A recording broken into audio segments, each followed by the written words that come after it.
Hello, I'm James Cridland, the radio futurologist, and this is Radioland, my radio newsletter, all about exciting international radio trends.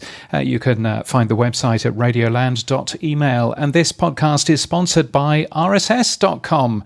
You can take a quick peek at rss.com to learn how to host your podcast for free, if you would like to do that, or how you can host a podcast and earn some money out of it using Paid, which is their functionality, which amazingly gets you paid. Who would have thought it? Anyway, rss.com is the place to go. Now we start with news of AM going away again.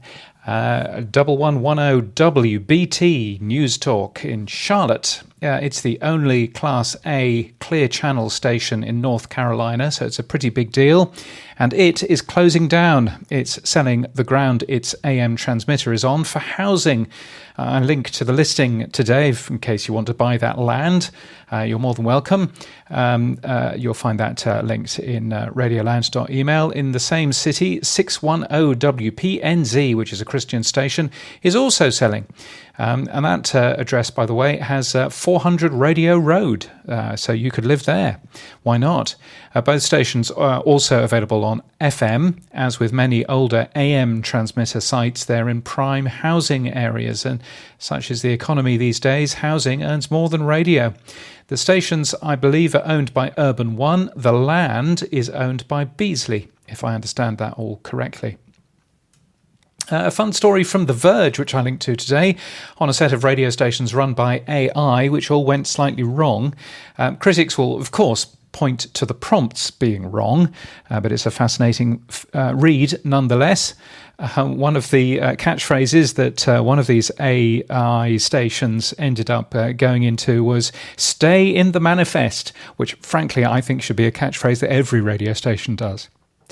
Now, here's a weird one for you. Australian radio network Nova, which is privately owned by Lachlan Murdoch, is promoting your chance to go to Capital's Summertime Ball in the UK. The ads, and one of those I've linked to today, intriguingly include a global logo and also include the Barclaycard sponsorship for the Summertime Ball in the UK, even though you can't get a Barclaycard in Australia. Oh, I've got a text message. That's exciting. So I'm not quite sure what's going on there in terms of Nova, but there's a thing.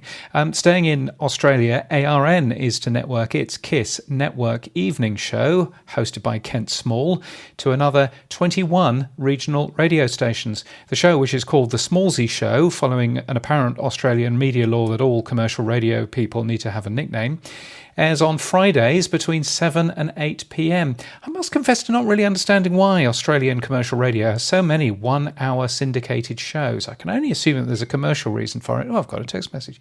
Because I don't really understand that. Anyway, also in Australia, even while his court case limbers on, Vile Kyle Sandilands appears to be planning a comeback. Kyle Sandilands Live has been teasing a new project, and an Instagram post has promoted something coming on the 1st of July, only to very quickly change their minds and suggest it was all a fake, which is the sort of tedious stunt that Sandilands was good at doing, so I suspect it's all above board. Meanwhile, I hear the staff at King Kyle, kingkyle.com, have been actively lining up suppliers that could help with some live online broadcasting. Now, weirdly, in Australia last year, I suggested that the ACMA should require ARN to pull Kyle and Jackie O off the public radio spectrum for a 12-month period, but allow them to continue online, where behind age verification they could do what they wanted, unfettered by regulation, unfettered by geography. That was widely scoffed at by the industry podcasts, but that's what's happening here. I wonder if there's a broadcast partner for that, or whether it's just purely going to be online. I would suggest it probably will be. The first survey of the year in the UK has just come out. Adam Bowie takes a look at the raw numbers. Matt Deegan suggests a pattern that the stations that are doing best tend to be ones with a clear job to do. And Matt also points out the benefits of having brands in the numbers. If you have a number of stations under the same brand, like Heart, which has Heart 80s and Heart 90s and Heart Dance and Heart Musicals, then if you release Heart brand numbers as a distinct radio station in the figures, members and sell the brand rather than the individual stations, then that's rather a fine idea. It's something that I'm really rather surprised that Australian radio fails to do, at least in the scant public figures that we see. I can only assume that this data is part of the available information for media buyers, even if we don't see it publicly. If you know, do let me know. Radioland reader Michael tells me that he travels with the Richter RR10 little DAB radio, which reminded me that I own one of those. My review is now hidden behind a paywall for the publication that I wrote it for, so I made it appear on my own blog as well. You'll find that linked from my newsletter this week. Twice the price of my PC1, which is working very nicely in London, so long as I put it on its back. When it works absolutely fine, if I stand it up, it gets no signal at all. Very weird. Who knows what's going on there? In Ireland, a bunch of new DAB stations from Onic across an enlarged DAB coverage area should reach 2 million listeners. And there are rumours that RTE Gold, the remaining digital-only station from the public broadcaster, might be keen on a space on there as well, which I think would make quite a lot of sense. Radio Montenegro has turned on a DAB Plus transmitter in the capital city, which is capital city of Montenegro. Any idea? It's Podgorica, of course. I knew that. Anyway, that means that Radio Montenegro and Radio 98 will be available on DAB, which of course is in most cars in Europe. I know you know where Montenegro is, by the way, so obviously linking to a map of Montenegro is something that I didn't need to do in my newsletter, but just in case. I've done it just in case. Obviously, as you know, it's next to Serbia, Kosovo and Albania. If you look at a map of Europe, then you've got Italy coming down. They're basically across the sea from Italy to the east. But you knew that anyway, so I'm not quite sure why I've bothered telling you any of that information.